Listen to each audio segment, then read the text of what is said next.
성의 조명을 가지고서 성경을 얼마든지 이해할 수 있다. 기도하지 않고 성령의 조명 없이 얼마든지 성경을 이해할 수 있다. 나와야 되면 이게 인본주의입니다. 이 시간 하나님 말씀 먼저 보시겠습니다. 하나님 말씀 로마서 12장 1절과 2절입니다. 하나님 말씀은 로마서 12장 1절과 2절 말씀 찾으셨으면 제가 봉독하겠습니다. 그러므로 형제들아 내가 하나님의 모든 자비하심으로 너희를 권하노니 너희 몸을 하나님이 기뻐하시는 거룩한 산 제물로 드리라. 이는 너희가 드릴 영적 예배니라. 너희는 이 세대를 본받지 말고 오직 마음을 새롭게 함으로 변화를 받아 하나님의 선하시고 기뻐하시고 온전한 뜻이 무엇인지 분별하도록 하라. 아멘. 이 시간은 우리가 기독교 세계관과 문화라는 제목으로 제가 좀 특강을 준비했습니다. 이 강의는 이제 기독교 그 독수리 학교라고 기독교 대안학교인데 그 대안학교에서 특강했던 내용을 제가 이제 조금만 더 약간 업그레이드를 해가지고 수정해서 여러분들하고 좀 나누고자 합니다. 먼저 한번 볼까요? 들어가는 말 한번 보시겠습니다. 문화는 즐기는 것인가 아니면 즐기는 것이 문화가 되는가? 우리가 이런 부분에 관해서 먼저 좀 고민을 하며 접근에 들어갔으면 좋겠습니다. 문화는 즐기는 것인가 아니면 즐기는 것이 문화인가? 대부분 사람들은 어떻게 생각을 하죠? 내가 즐기는 것이 문화가 된다라고 생각을 합니다. 근데 사실은 즐기는 것이 그러니까 문화는 즐기는 것이라고 생각을 하죠. 그렇죠? 근데 사실은 우리가 즐기는 것이 문화가 되는 것입니다. 이 질문에 대해서 어떻게 그럼 우리는 즐기는 것이 문화가 되는가라고 하는 부분 한번 생각해 봅시다. 이 질문에 대해 명확한 답변하는 것으로 이 문제를 접근해야만 합니다. 왜냐하면 문화는 단순히 즐기는 것이 아니라 그 자체로 자신이 추구하는 종교를 의미하기 때문에 그렇습니다. 인간이란 어떤 존재인가라고 했을 때 인간이란 존재는 종교적인 동물입니다. 그러니까 우리 칼빈이 얘기하는 것처럼 종교와 문화는 분리할 수 없습니다. 문화라는 것은 사실 숨쉬는 것처럼 너무나 자연스러운 것인데 그 이유는 인간의 존재가 종교를 배제하고 생각하거나 행동하거나 결정할 수가 없기 때문에 그렇습니다.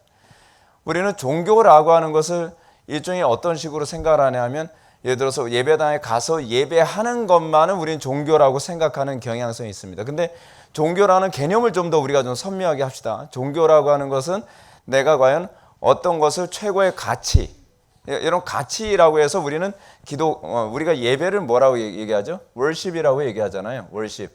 그러니까 내가 과연 무엇을 최고의 가치를 두고 생각하고 결정하고 판단하고 살아가느냐에 관한 문제가 사실 종교입니다. 여러분, 우리는 삶의 모든 영역에서 하다못해 어떤 것을 결정할 때도 우리는 우리의 가치에 의해서 모든 것을 결정하죠. 예를 들어서 우리가 물건을 산다고 했을 때도 거기에는 가치가 항상 들어갑니다. 예를 들어서 제가 가지고 있는 돈이 제한적으로 1, 2만 원이 있다고 합시다. 근데 그 가지고 있는 돈 가지고서 우리는 사과를 살 것인가, 그렇지 않으면은 빵을 살 것인가 라고 하는 것을 결정한다고 했을 때에 우리는 어떤 것이 가장 먼저 떠오르냐면 가치가 먼저 떠오릅니다. 그것이 종교성입니다. 종교성. 칼빈의 말처럼 종교와 우리 일상의 삶은 하나도 분리할 수 있는 것이 없습니다. 우리가 숨 쉬는 것처럼 종교는 굉장히 익숙한 부분입니다. 이것을 종교라고 하는 관점으로 이해하거나 해석하지 않을 뿐입니다. 우리는 그렇게 훈련되지 않아서 그래요. 이 말은 어떤 특정한 문화에 심취하고 즐긴다는 것은 그 종교에 빠져 있다는 것과 다르지 않다는 것입니다. 마치 신천지에 빠진 아이를 구출하기 위해서는 신천지는 이렇게 잘못됐어라고 얘기해봐야 아무 소용이 없습니다. 신천지를 혐오하고 그리스도를 사랑하지 않는 한 절대로 신천지에서 빠져나오지 않습니다. 오늘날 우리가 수많은 아이들이 어떤 문화에, 아주 퇴폐적인 문화, 어떤 타락한 문화에 아이들이 빠져서 살아가는 시대에 우리가 살고 있는데 그 아이들에게 야 게임하지 마, 야 그런 영화 보지 마 아무리 얘기해도 사실 소용이 없죠. 아무리 얘기해도 아이들은 안 보이는 데서 봅니다. 왜냐하면 걔네들이 추구하는 것들이기 때문에. 걔네들이 추구하는 그러니까 은연중에 자기도 모르지만 예배하고 숭배하는 그런 대상이기 때문에 그렇습니다. 그래서 연예인들을 뭐라고 얘기합니까?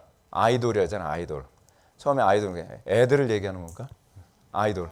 우상이잖아요, 우상. 그렇죠? 왜 우상이죠? 이미 문화라고 하는 컨텐츠를 이해하는 사람은 그것이 일종의 종교성이 있다는 것을 알고 있습니다. 그 종교성이라는 것을 염두에 두기 때문에 그걸 우상이라고 하는 개념으로 아이들한테 얘기하는 거죠.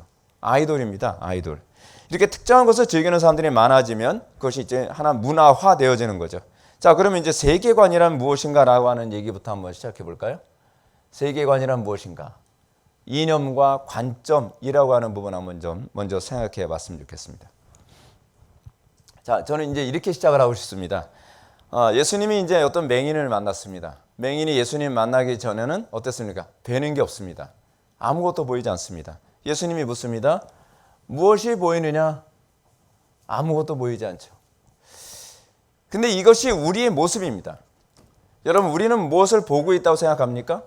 자, 우리가 이렇게 한번 생각해 봅시다. 맹인은요, 자기가 나름대로 보고 있다고 생각합니다. 눈이 아닐 뿐이죠. 그렇죠? 맹인은 사람이 이렇게 생겼을 거야. 그리고 이 물체는 이렇게 생겼을 거야. 코끼리는 이렇게 생겼을 거야. 뭔 이렇게 생겼을 거야 라고 나름대로 생각합니다. 그것이 우리의 모습입니다. 우리가 하나님을 만나기 전에 우리는 진리의 부분만 봅니다. 그래서 우리는 진리의 부분이 모여서 왜곡되어져서 다른 것이 돼버리죠. 예를 들어서 우리가 흔히 하는 얘기가 있잖아요. 맹인이 코끼리를 만지면 어때요? 코끼리가 어떻게 생겼어? 그럼 기둥 같습니다. 어딜 만졌다는 거죠? 다리를 만졌다는 거죠. 근데 그것이 틀린 말은 아니죠. 그 코끼리의 한 부분을 인식했을 뿐입니다. 근데 그것이 코끼리의 전체는 아니죠. 진리라고 하는 것은 뭐냐면 전체를 통합해서 보는 객관적 사실이죠. 근데 문제는 어떤 맹인은 다리를 만졌고 어떤 맹인은 배를 만졌습니다. 벽과 같습니다. 어떤 맹인은 코를 만졌습니다. 꼭 뱀 같은데요. 이런 식으로 이 어떤 진리의 한쪽 부분만을 보게 됐을 때 그것을 사람들은 소위 철학이라고 얘기합니다. 나름대로 진리를 알고 있다고 생각하는데 그것은 진리의 한 부분이지 전체는 아니죠. 그런데 나름대로는 보고 있다고 생각을 합니다. 그래서 나름대로는 진리를 가지고 있다고 생각을 하죠. 근데 철학자들이 가지고 있는 항상 딜레마가 무엇이냐면 틀림없이 코끼리는 이렇게 생겼는데 코끼리는 뱀 같은데 왜 짓밟기도 하지? 코끼리는 왜 기둥 같은데 마치 무엇인가를 잡을 수 있는 기능이 있는 것 같지? 해답이 안 나오는 거예요. 아무리 생각을 해도. 아무리 이렇게 연결하고 저렇게 연결해도 해답이 안 나오죠. 자, 이 맹인의 모습이 그렇습니다. 나름대로 뭔가 자기도 알고 있다고 생각합니다. 근데 어느 날 이렇습니다. 우리는 우리의 실존을 이해하게 됩니다. 나는 아무것도 볼 수 없다는 것을 깨닫게 됩니다.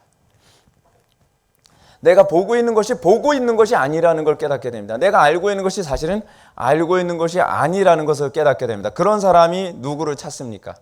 구원자를 찾는 거죠. 그리스도를 찾게 되는 것입니다. 어느 날 이 맹인이 그리스도를 찾아왔습니다. 다윗의 자손 예수의 나를 불쌍히 여기소서 내가 보기를 원하나이다. 예수님께서 그러십니다. 네가 무엇을 보느냐? 아무것도 보이는 게 없는데요. 그렇죠. 아무것도 볼 수 없다는 것을 인지하고 그리고 예수님께서 묻습니다. 내가 너에게 뭘 해주기 원하느냐? 여러분들에게 뭘 해주기를 원하십니까? 주여 내가 보기를 원하나이다. 예수께서 맹인의 손을 잡으시고 마을 밖으로 데리고 나서 눈에 침을 뱉으시며 그에게 안수하시고 별로 과학적이지 않죠. 미신적인 것 같죠. 근데 예수님께서는 눈에 침을 뱉으시며 그에게 안수하시고 무엇이 보이느냐라고 묻습니다. 무엇이 보이느냐? 왼쪽에 한번 봅시다. 이제 맹인이 처음에 눈을 떴습니다. 사람들이 보이나이다. 나무 같은 것들이 걸어가는 것을 보나이다. 자, 이제 맹인이 사람이 어떻게 생겼을 거라고 생각을 했을까요? 그냥 대충 그 실루엣만 대충 알고 있거든요. 맹인들은요. 색깔을 볼 수 있는 것도 아니고 실제로 구체적인 형태도 볼 수 있지 않죠. 그러나 사람들을 만지면 이렇게 머리가 달려있고 왜냐하면 자기 몸도 그러니까 이렇게 생겼구나. 나무 같은 것이 걸어가나이다. 그렇습니다. 그냥 솔직한 얘기죠. 진리가 그리고 실체가 선명하게 보이지 않습니다. 근데 예수님께서 다시 한번 안수를 해주니까 비로소 모든 것을 밝히 보는지라. 세계관이라는 게 그런 거라는 걸 알고 계십니까? 우리가 가지고 있는 세계관이라고 하는 것은 사실은요 하나님께서 우리의 눈을 열어주시기 전에는 우리는 사실은 제대로 보고 있는 것이 없습니다. 근데 우리는 그걸 인정을 안 합니다. 왜냐하면 익숙하기 때문에 그랬어요. 익숙하기 때문에. 태어날 때서부터 그렇게 산 사람들은 그것이 익숙하기 때문에 그것이 진리일 거라고, 그것이 참일 거라고 생각을 합니다. 근데 하나님께서 어느 날 눈을 딱 띄워주니까 어떻습니까? 충격적인 겁니다. 눈을 딱 띄워주시니까 내가 기존에 알고 있던 그 세계가 아닌 거예요. 내가 알고 있던 이 두 남자와 여자들 걸어가는 이 모습을 보면서 이것이 정말 사람의 모습인가? 그렇죠? 굉장히 충격적이지 않을까요? 우리는 충격적이지 않죠. 우리는 익숙하니까요. 언젠가 이제 그런 거 제가 얘기한 적이 있었죠. 제가 그 메타버스 얘기할 때 언급했었나요? 어떤 생명인 그 아버지가 있습니다. 생명인 아버지가 있는데 요즘에는 그 생명인 사람이 색깔을 볼 수 있는 안경이라는 게 있나 봐요. 그거를 최근에 이제 과학 기술로 이제 만들어서 아버지한테 생일 선물로 딱 드렸습니다. 그랬더니 아빠가 그 생일 선물을 딱 바꾸서 선글라스 그 안경을 딱 쓰는데 색깔이 보이는 거예요. 색깔이. 그래서 이 아버지가요, 너무 흥분이 돼가지고 막 눈물 흘리면서 야, 너희들이 보는 세상이 이렇게 화려하구나. 너희들이 보는 세상이 이런 세상이었구나. 난 그런지 모르고 살았어. 여러분, 우리가 하나님께서 창조하신 이 세상을 바르게 보게 되었을 때에, 그리고 우리가 맹인같이 아무것도 볼 수 없었는데 어느 날 하나님께서 새로운 세계관으로, 하나님의 관점이죠. 이것이요. 하나님의 안목이죠. 하나님의 안목으로 이 세상을 보게 되었을 때 우리는 이런 감격스러움에 빠지게 됩니다. 제가 처음에 은혜를 받았을 때도 그런 감격스러움이 있었거든요. 이 세상이 이런 세상이었나? 온 우주 만물이 하나님을 찬양하고 있었구나. 난 그걸 모르고 있었구나. 이 세상이 이렇게 하나님의 안목에서 아름다운 세상이었구나. 우리가 안목이 열리기 전에는 우리는 이 세상을 제대로 못 봅니다. 마치 맹인처럼 말이죠. 부분적으로 아는 것을 마치 전체로 다 알고 있는 것처럼 착각하게 되는 것이죠. 자, 이제 우리가 이념과 관점이라는 얘기를 한번 해볼까요? 이념. 우리 흔히 이데올로기라고 얘기하죠. 이데올로기에서 이 이데가 뭔지 아시죠? 여기 잠깐. 이데아에서 나온 말이죠. 이데아에다가 로직을 합친 것이 이데올로기죠. 그렇죠? 이 이념이라고 하는 부분은요, 세상을 하나의 어떤 거대한 하나의 그 필터 같은 것으로 보는 것입니다. 그 이데아라고 하는 단어가 어디서 나온 단어인지 알죠? 플라톤에게서 처음에 나오게 된 개념이잖아요. 이데아. 세상은 이러이러한 스탠다드가 있을 것이다 라고 하는 보는 관점. 예를 들어서 유물론이라고 하는 이데올로기, 이데아의 관점으로, 그 스탠다드로 모든 것을 보는 관점들. 그죠? 우리가 이제 먼저 이 얘기 한번 볼까요? 안목이 열리기 전에는 아무리 가르쳐도 보이지 않는다. 안목이 열리기 전에는요, 소용이 없습니다. 안목이 열리기 전에는요. 운동을 가르치면서도 맨날 야, 발차기는 이렇게 해야 돼.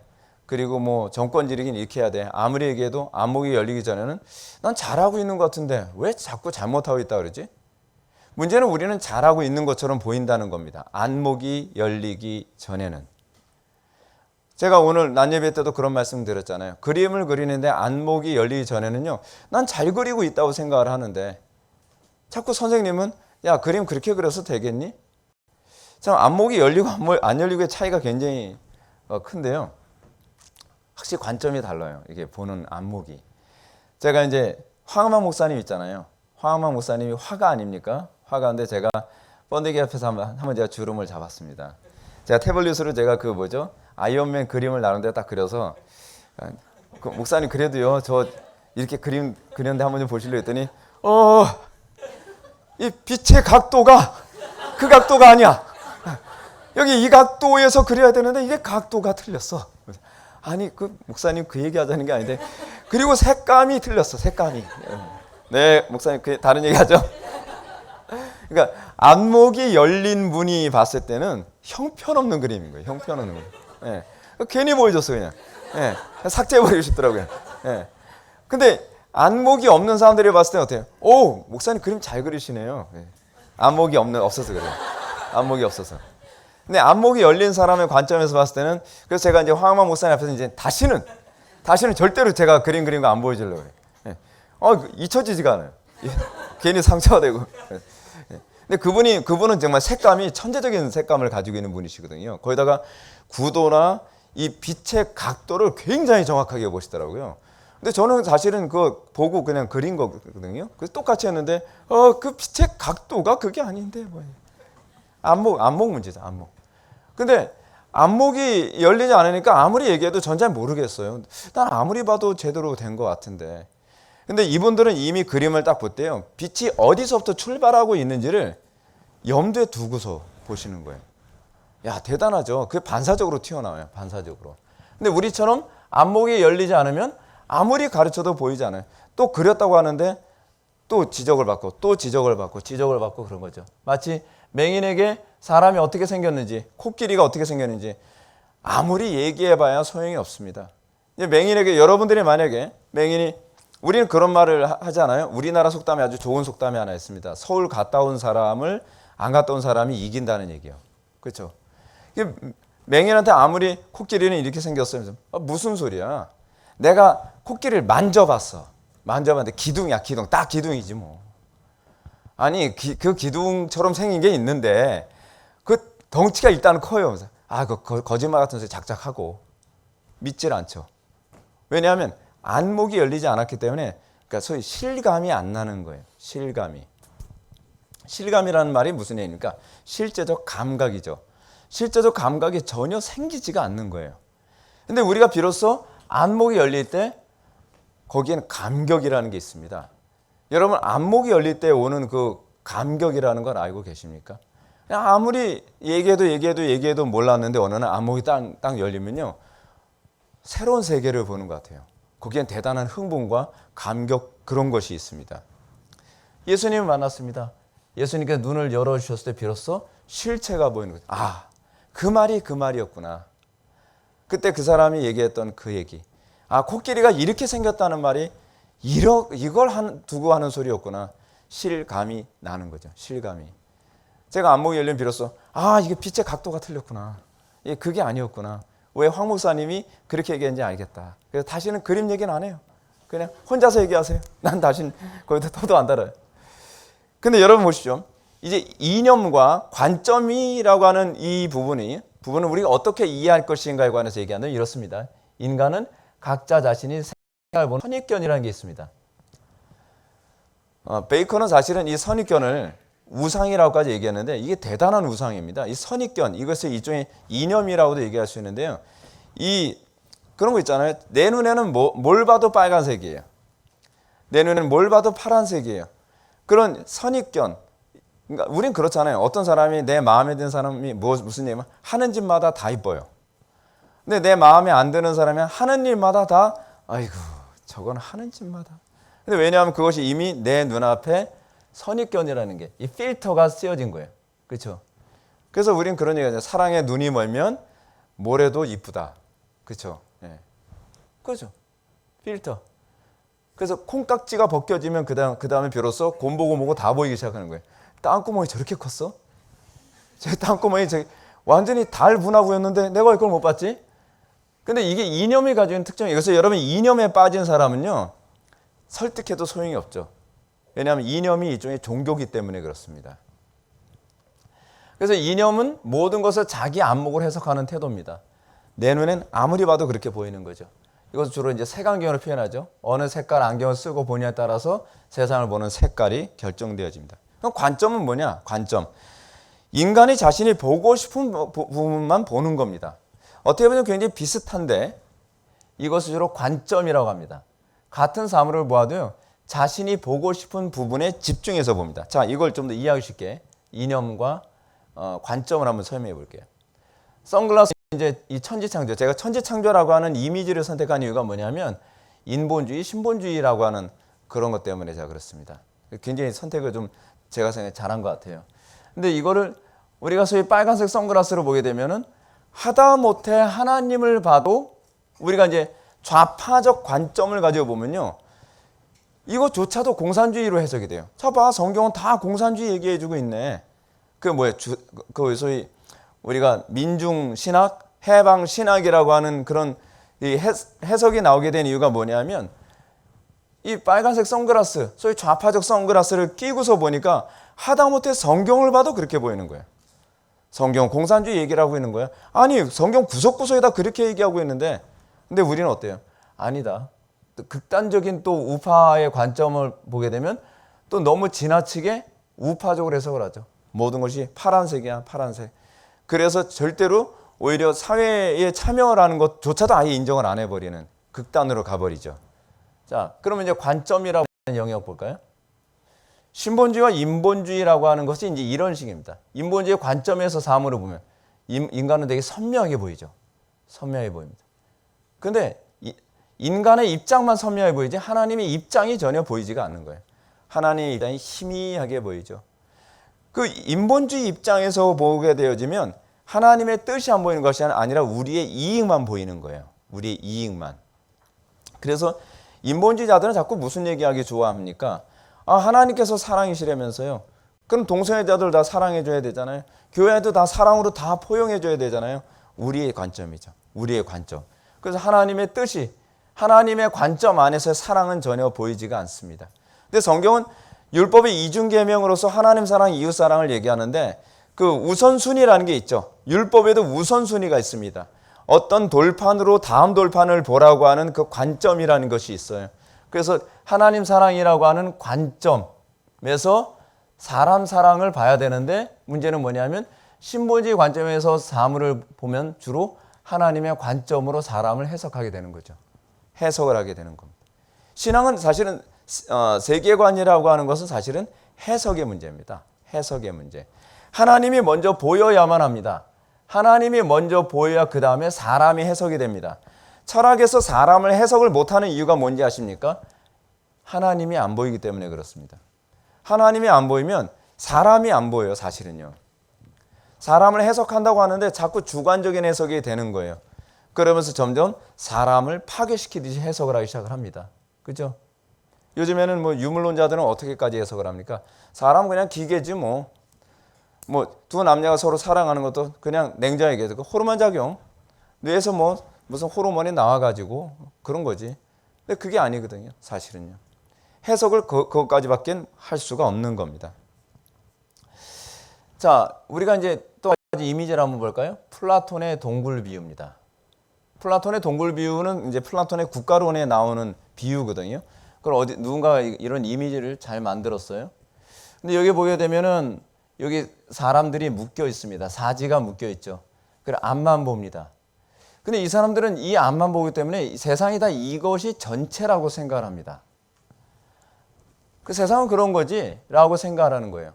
근데 이 뒤에서 그림자를 누가 만들죠. 이 그림자를 만든 것이 투영되는데 세상은 이런 거라고 생각을 합니다. 근데 그 가운데서 어떤 사람이 이렇게 이런 사람들처럼 탈출을 해서 실체. 이제 사실은 플라톤이 얘기하는 이 실체라고 하는 것은 이 위에 그린 동굴을 이 위에 그린 이유가 뭐냐면 이데아라는 관점 때문에 이 사람이 위로 올라왔다라고 이렇게 그림을 그리고 있는 거예요. 이데아의 세계를 보고 난 다음에 내려와서 보니까 이게 그 실체가 잘못 이해되고 있다라고 생각을 하는 거죠. 그림자다, 그림자. 실체는 다시 이데아의 세계에 있다.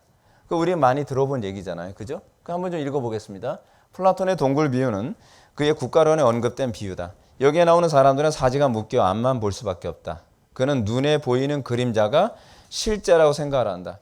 플라톤이 볼 때에 이 세상은 다 뭐라고 보는 거예요? 다 그림자다. 그림자다. 실제가 있는데 사실은 실제의 그림자일 뿐이다. 우리가 안고 있는 의자도 의자라고 하는 이데아가 있다. 근데 그 이데아를 그냥 이미테이션으로 만들어 놓은 그 그림자에 불과하다라고 생각하는 거죠. 근데 우리는 그렇게 생각 안 하죠. 우리는 이데아가 따로 있고 실제가 따로 있다고 생각하지 않죠. 이 자체가 우리는 실제입니다. 근데 이제 어떤 사람이 사슬에서 풀려나 동굴 밖으로 나간 후에 실제로 보게 되죠. 보고 난 사람 다음에 이 사람이 와서 얘기하면 사람들이 믿어요, 안 믿어요? 안 믿죠. 야, 실제 세계는 그게 아니야. 실제 이건 다 그림자야, 그림자야. 막 얘기해야 되면 그 다음에 플라톤이 국가론에서 뭐라 했냐면 그 사람한테 비로소 핍박이 오기 시작한다는 거예요. 고난이 오기 시작한다는 거죠. 왜냐하면 자꾸 아니 있지도 않은 거에 있다고 자꾸 얘기하냐. 그런 거에 대한 혼란감 때문에 그런 거죠. 문제는 실체는 보는 안목에서 어떻게 얻을 수 있는가에 관한 문제입니다. 실체는 이게 포가 아니라 보거든요. 보는 안목을 어떻게 얻을 수 있는가. 실체를 보는 안목은 어떻게 얻죠? 철학자들은 이성이라고 생각했습니다. 또는 경험이라고 생각했습니다. 경험이나 이성으로 실체를 볼 수 있지. 근데 여러분 이성으로 실체를 제대로 볼 수 있나요? 예를 들어서 우리가 이성으로 한번 이렇게 생각해 봅시다. 우리가 최근에 우크라이나에서 전쟁이 일어났죠. 그 이성으로 따졌을 때 각자 해석하는 게 다 다릅니다. 그렇죠? 근데 그 사람들 각 사람마다 다 뭐라 하냐면 이성으로 우크라이나의 문제를 다 해석할 수 있다고 생각을 하는 거예요. 우크라이나 문제는 뭐 예를 들어서 뭐 연료 문제야, 또는 정치의 문제야, 지역적인 문제야, 오랜 세월 동안에 있었던 어떤 감정적인 문제야. 다양한 관점으로 얘기를 해요. 어떤 사람은 그 말 걷지도 않은 소리 하지 마. 너 우크라이나 가봤어? 너 러시아에 가봤어? 내가 우크라이나하고 러시아하고 왔다 갔다 하면서 보니까 그 문제가 아니야. 딴 얘기야. 경험. 근데 사실 이게 실체가 아니거든요. 이거를 궁극적으로 바르게 해석하는 건 뭐예요? 하나님의 뜻이에요. 성령의 조명이죠. 우리는 다른 관점으로 해석을 합니다. 마지막 시대에 하나님께서 성경이 이미 계시하고 있잖아요. 성경이 이미 계시하고 있고 성경이 그 사건에 대해서 실체를 설명하고 있죠. 근데 우리는 뭐밖에 못 보냐면 우리가 가지고 있는 이성의 관점 이상으로 우리는 못 보고 우리가 경험한 것 이상으로 관점을 못 봅니다.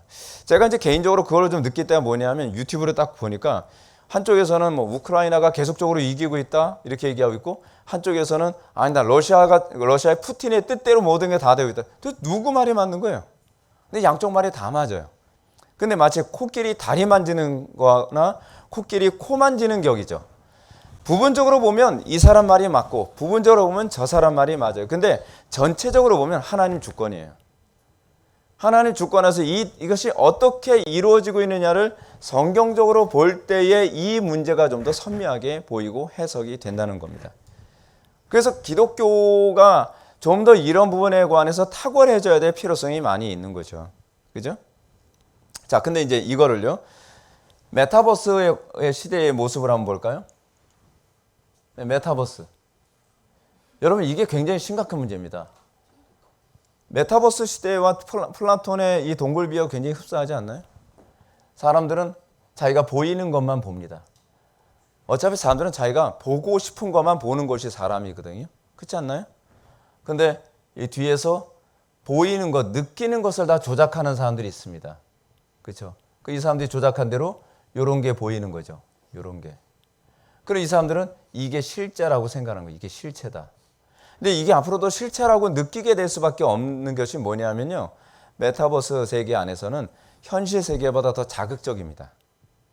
현실 세계보다 훨씬 더 즐겁습니다. 더 쾌락적입니다. 더 선명합니다. 자, 아이들이 태어나서 유치원 때서부터 메타버스에 이제 익숙해진다고 생각합시다. 근데 지금처럼 VR이 두꺼워가지고 막 코도 아프고 막 그런 게 아니에요. 앞으로 지금 점점 이 VR 그 구조도 점점 슬림해지고 그리고 굉장히 가벼워져 갑니다. 그래서 오래 착용을 해도 별로 불편하지 않게 만들거든요. 그런 상태에서 이 VR뿐만 아니라 이 장갑이라든지 온몸을 다 덮는 슈트 같은 걸 입고서 메타버스에 아예 그냥 온몸으로 느끼도록 만든단 말이죠. 근데 유치원 때서부터 그렇게 아이들이 익숙해지고 길들여집니다. 게다가 이제 양자 컴퓨터가 만들어지면서 지금은 우리가 이제 메타버스 들어간다고 하더라도 이렇게 조각조각 이렇게 좀 깨진 그런 모습이 나오잖아요. 디테일하지 않죠. 왜냐하면 처리 속도가 못 따라가기 때문에 그렇습니다. 우리가 현실 세계에서 보는 것처럼 선명하게 보이게 이제 8K 뭐 16K 막 그렇게 나오겠죠. 그런 식으로 아주 선명한 화질과 실제하고 전혀 이거를 차이를 볼 수 없을 만큼 이제 그런 식의 이제 컴퓨터 그래픽이 발달하게 되면 그리고 냄새도 맞는 시스템도 만들려고 하거든요. 냄새 맡는 거, 맛보는 거, 들리는 것만이 아니라 만져지는 것만이 아니라 이 모든 것을 다 인위적으로 다 만들 수 있다는 거예요. 그럼 생각해 보십시오. 우리가 그냥 실성 안에서 먹는 것 별로 맛이 없는 걸 메타버스 안에 들어가면 별의별 맛을 내가 다 조작해낼 수 있습니다. 냄새도 내가 다 조작해낼 수 있습니다. 무엇이 현실일까요? 무엇이 더 자극적이죠? 무엇이 더 재미있죠? 메타버스 안에서는 모든 것이 실제보다 더 크고 선명하고 더 자극적인, 그리고 더 짜릿하게 느끼도록 해줍니다. 그러면 사람들 점점 현실, 그리고 우리의 현실은 너무 괴롭고 힘들죠. 그리고 우리의 현실 안에서 뭐예요? 나는 무능해요. 현실 안에서 나는 키도 작고 나는 못생기고 나는 뭐 아무것도 없는데 메타버스 안으로 들어가면 어때요? 난 슈퍼맨이에요. 여러분, 멀티버스라는 개념이 나오는 것도 그겁니다. 멀티버스 안에서는 점점 사람이 어때요? 자꾸 초인의 개념이 자꾸 나오죠. 초인의 개념은 사실은 이 철학적 개념이 거기에 또 투영되어진 건데, 지금 되게 심각합니다. 니체의 그 초인의 철학적 개념을 메타버스에다가 다 투영을 시켜서 네가 초인이다. 이제 더 이상 신은 없다.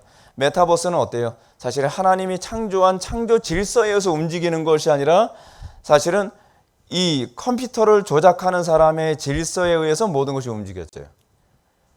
현실 세계 안에서는 우리는 날아갈 수 없습니다. 근데 메타버스 안에서는 소위 빅테크의 사람들이 다 프로그램한 데에서 사람들이 날아가기도 하고, 때로는 남자가 여자 역할을 할 수도 있고 여자가 남자 역할을 할 수도 있고, 도대체 이 안에서는 모든 것이 다 혼란스럽습니다. 하나님의 창조 질서는 아무것도 존중되어지지 않습니다. 근데 그 가운데 어떤 사람이 메타버스 사설에서 풀려나서 진리를 보게 됩니다. 이렇게요. 그리고 나면 이 사람이 진리를 보고 나면 어떻게 할까요? 사람들한테 메타버스의 그 VR을 벗게 만들고 그렇게 하고 싶겠죠. 근데 사람들이 어떻게 반응할까요? 아무도 좋아하지 않습니다. 우리는 현실을 인정하고 싶지 않습니다. 왜 우리가 진리를 인정하고 싶어 하지 않는지 아십니까? 진리를 안다는 것은 우리에게 괴로움이기 때문에 그렇습니다. 진리는 우리에게 굉장한 고통을 줍니다. 왜냐하면 그것을 알 때 우리는 비로소 그리스도를 인정하게 되거든요. 거기서 이 많은 사람들은 아마 메타버스 시대에 다시 동굴에 갇혀서 사는 쪽을 선택할 사람들이 점점 많아지게 될 것이고, 점점 이 세상은 그렇게 험악하게 돌아가게 될 것입니다. 자, 세계관과 문화의 상관관계 한번 볼까요? 자, 우리의 세계관, 과연 하나님을 경배하는 그 문화로 갈 것인가?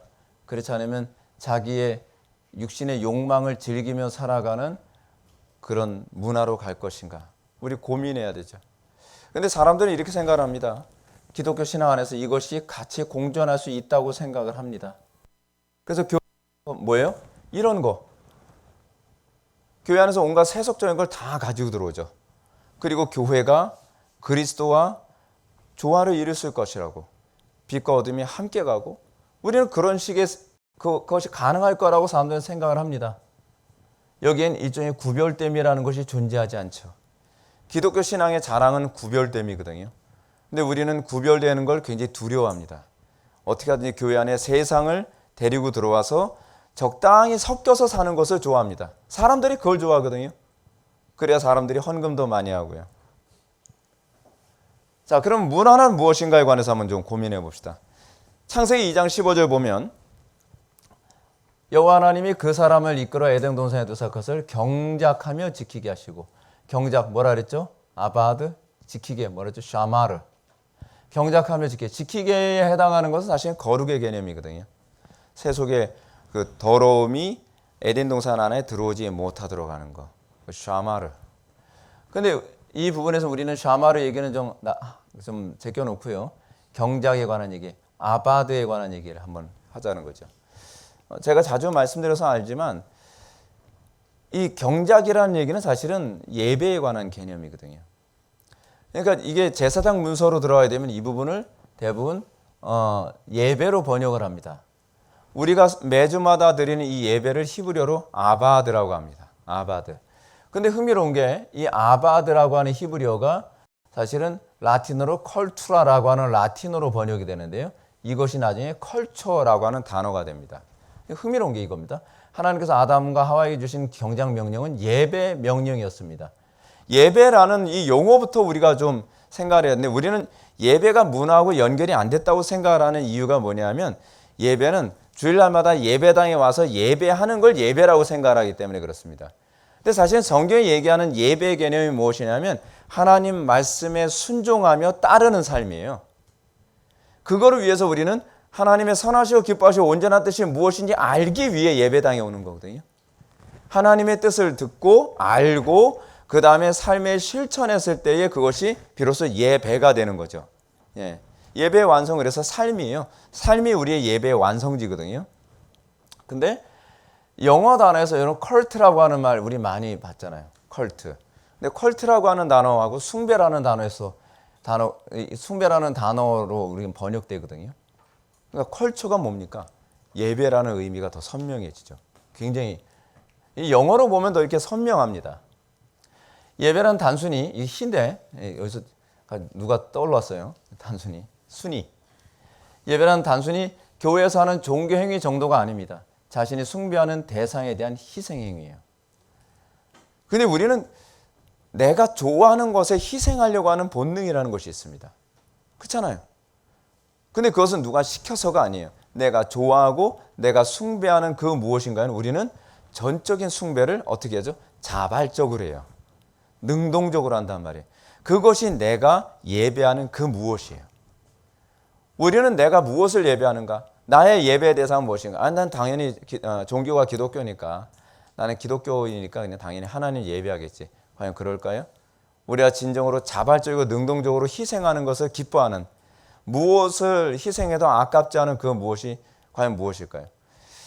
예를 들어서 여러분 프라모델 그 매니아가 있습니다. 프라모델 매니아는 사실은 프라모델이 우상이라는 얘기죠. 그렇죠? 근데 이 사람이 프라모델 매니아인지도 모르고 결혼했다가 와이프가 미쳐버리려고 하는 그런 현상을 종종 보게 되는데 결혼을 했더니 이 남편이 그냥 맨날 집에는 안 들어오고 자기 작업실에서 맨날 프라모델 조립을 하고 있는 거예요. 근데 여러분 프라모델 조립하는 거 얼마나 힘든지 아십니까? 일단은 돈이 엄청 많이 들어요. 그 오토바이 있잖아요. 뭐 붕붕 하면서 이렇게 멋있게 생긴 그 약간 고전적인 스타일로 된 거예요. 어떤 사람 원숭이처럼 매달리면서 이렇게 타는 오토바이도 있는데 되게 웃겨요. 그 오토바이 타는 사람 보면 저거 어떻게 틀지? 팔이 완전히 이상해. 예. 근데 이제 그런 거를요. 실제 모델 또는 그것의 2분의 1 사이즈로 해가지고 그거를 똑같이 프라모델을 만드는 거예요. 대략 한 400만 원 정도. 예. 그 정도 되는 프라모델을 맨날 조립을 하는 거예요. 엔진까지 다 이렇게 뭐 본드로 붙이고 색깔 막 칠하고 막 그래요. 일단은 와이프가 왜 열받죠? 돈. 번 돈 가지고 프라모델에 돈을 쓰는 거예요. 완전히 이거 미쳐 있는 거예요. 예. 가정을 희생시켜 가면서 아내와의 관계가 그렇게 심각한 상태에 가는데도 프라모델 조립하고 싶어서 못 견디는 거예요. 근데 프라모델 딱 만들면 그거는 진짜 오토바이 같거든요. 진짜 오토바이 같아요. 그거를 돈 들여가면서 가정을 희생시켜가면서 그게 그 사람에게 뭐예요? 우상인 거예요. 우상. 근데 그걸요 자발적으로 해요. 누가 강요하지 않아요. 너 이번 한 달 내내 그 오토바이 안 만들면 너 죽어. 뭐 그래서 억지로 하는 게 아닌데 억지로 못 해요. 억지로 해요. 근데 그건 자기의 숭배 대상이니까. 그래서 프라모델 동호회 같은 것까지 하잖아요. 자기네들끼리만 놀지. 프라모델 동호회뿐만 아니라 여러분 오토바이 동호회 같은 사람들 아십니까? 그 사람들 또 모이면요 맨날 요번에 나 헤드라이트 바꿨다. 그래서 뭐 헤드라이트 바꿔가지고 자랑질하고 나는 요번에 그 오토바이 뒤에 그 뭐지? 그 가방 같은 가죽 가방 있거든요. 가죽 가방에 찡 박았다고 또 그거 자랑하면서 막 이런 게 그러면 또 내림신이 또 오네. 나도 또 저거 사야 되겠네. 그래서 뭐 그거 사고 뭐 그래서 맨날 그 모여서 서로 뭐 샀냐 그거 가지고 서로 막 경쟁하고 그러는 거예요. 예. 요번에 장갑 새로 샀다고 막 가죽 장갑 뭐 화이바 새로 샀다 그러고 그러면서 오토바이 거기에만 투자하는 게요. 몇 천만 원씩 투자를 해요. 그러니까 저는 개인적으로 이해가 안 돼요. 아니 그러려면 자가용을 사지. 그 돈 가지고 자가용 살 돈을 가지고서 오토바이에다가 계속 투자하느라고 돈을 맨날 부부싸움하고 맨날 부부싸움. 그 프라모델 그런 것 때문에 열받아가지고요. 어느 날 아내가 프라모델 깨부수는 일도 생기고 그것 때문에 부부관계 개판나고 막 맨날 싸움박질 나고. 근데 이게 왜냐하면 자기의 숭배 대상이기 때문에 그렇습니다. 뭘 희생해도 아깝지가 않은 거예요. 자기 시간을 희생해도 아깝지 않고 아내와의 관계가 깨져도 아깝지가 않고 자식과의 관계가 깨져도 아깝지 않은 거예요. 왜냐하면 자신을 숭배하는 대상에 대한 희생, 이것이 예배의 특징이니까 그렇죠. 너희를 권하노니 너희 몸은 하나님이 기뻐하시는 거룩한 산 제물로 드리라. 이는 너희가 드릴 영적 예배니라. 우리 삶의 예배가 영적 예배죠. 근데 우리가 하나님 말씀대로 순종하려면 어떻게 해요? 희생해야 돼요. 순종이 그냥 됩니까? 희생해야 돼요. 내 시간, 내 재물, 내 인간관계, 사회적 지위. 근데 우리가 하나님 말씀대로 살아가는 데서 어느 걸 하나도 희생하지 않고서 순종할 수 있는 방법이 없거든요. 근데 하나님께서는 네가 정말 나를 예배하냐? 그렇다면 네 자신을 거룩한 산 제물로 드려라. 이는 너희가 드려야 될 영적 예배니라 라고 얘기하는 거죠. 자, 예배에 관한 부분 한번 더 볼까요? 우리의 예배가 어떻게 왜곡될 수 있는가? 신의 산입니다. 신의 산. 하나님께서 이스라엘 백성들, 굉장히 많은 이스라엘 백성들과 함께 하나님이 이제 신의 산에서 강림하셨습니다. 하늘에 천둥과 번개가 치고 막 구름이 임재했습니다. 쉐키나라고 그래요. 쉐키나. 이게 그냥 구름이 아닙니다. H2O가 아니에요. 이 하나님께서 임재하신 것에 대한 그 쉐키나라고 합니다. 그래서 쉐키나가 임하게 되면 사람들이 두려움에 떨죠. 그 안에서 천둥과 번개가 있고 그래서 하나님의 그 신적인 음성이 들립니다. 이러고 있는 상황에서 모세가 하나님을 예배하는 것과 그리고 성경을 근거하지 않고 자기네들끼리 예배하는 두 종류의 사람으로 나눠지게 됩니다. 예배는요, 하나님의 방식대로 드렸을 때 하나님께서 기뻐하시는 겁니다. 내가 즐거워한다 해서 그것이 예배가 아니죠. 자, 보십시오. 우리는 예배를 즐거워합니다. 근데 그것은 하나님을 즐거워해서 예배를 이렇게 즐거워하는 것과 내가 즐거워하는 대상으로 하나님을 삼은 건 별개 문제입니다.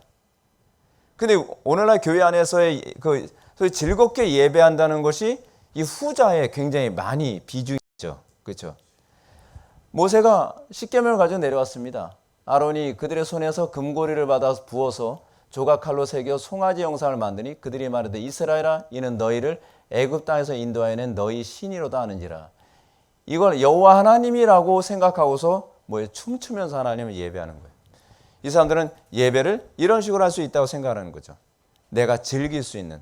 아니요. 우리는 하나님을 사랑하기 때문에 하나님을 사랑하고 섬기는 것 자체를 즐기는 것인데 내 취향에 하나님을 꿰맞추는 겁니다. 이렇게도 예배할 수 있다고 생각하는. 근데 모세는 예배는 뭐로 나타나야 된다는 거예요? 주의 계명을 따르는 것에서. 주의 계명을 따르는 그것이 스탠다드가 됐을 때의 참된 예배라고 생각하는 거죠. 근데 우리는 예배를 자꾸 왜곡합니다. 왜곡. 내 우상 숭배를 하나님을 섬기는 것이라고 자꾸 왜곡하죠. 한국교회 안에서 일어나고 있는 예배의 타락이라는 것이 그거 아닙니까? 내 우상을 여호와의 이름으로 자꾸 왜곡을 하는 것이죠. 우리는 교회 안에서 흔히 여러 가지 이상한 집회 같은 걸 많이 하는데 우리 하나님 섬기겠다는 거지.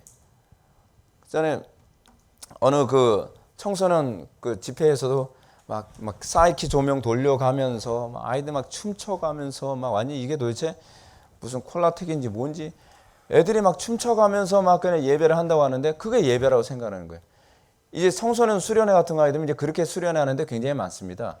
근데 그러다가 이제 미치는 애들도 나오죠.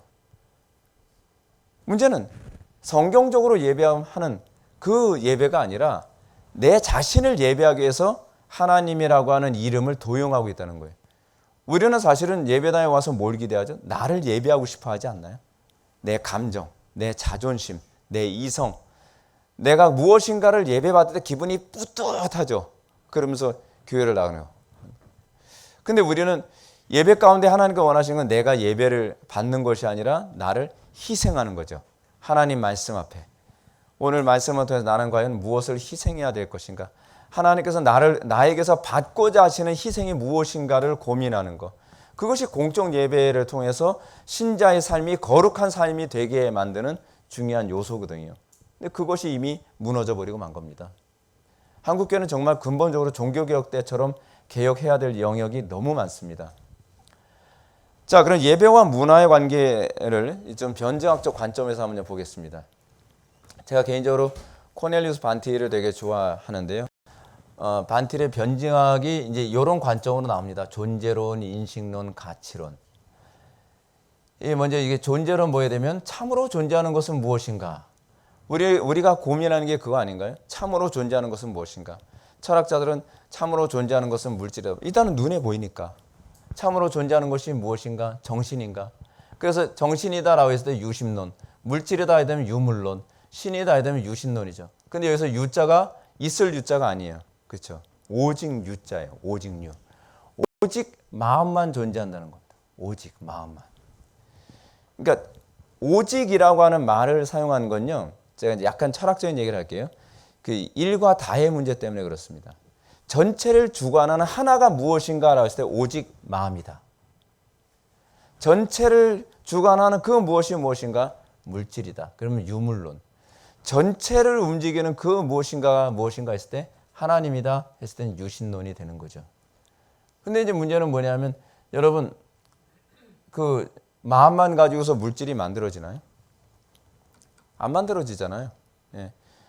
근데 이 생각을 가지고 있는 사람들이 뭐냐면 일체 유심론이라고 하는 그런 얘기가 나오잖아요. 그 유명한 얘기.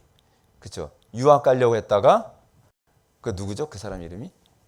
원효대사. 그 유학 갈 필요 없어요. 그냥 깨달음 한번 얻으면 다 끝나요. 원효대사가 이제 유학을 가려고 하다가 이제 한참 가는데 비가 막 폭포수면 쏟아져요. 그래서 비를 피해서 어느 동굴에 들어갔어요. 동굴에 들어갔는데 막 너무 목마른 거예요. 너무 목마른데 뭐 이렇게 더듬더듬 하다가 그러니까 뭐 바가지에 이렇게 물이 담겨 있는 거예요. 딱 마셨는데 시원하게 마셨어요. 그리고 하룻밤 잤죠. 자고 일어났더니 그 바가지가 뭐였어요? 해골 바가지. 그래서 깜짝 놀란 거예요. 깜짝 놀란. 아니 그럼 내가 이 해골 바가지 안에 담겨 있는 이 물을 그렇게 맛있게 마셨다는 거예요? 그래서 깨달은 거예요. 이것이구나. 모든 것은 마음이 만드는 것이구나. 그래 집으로 돌아가자.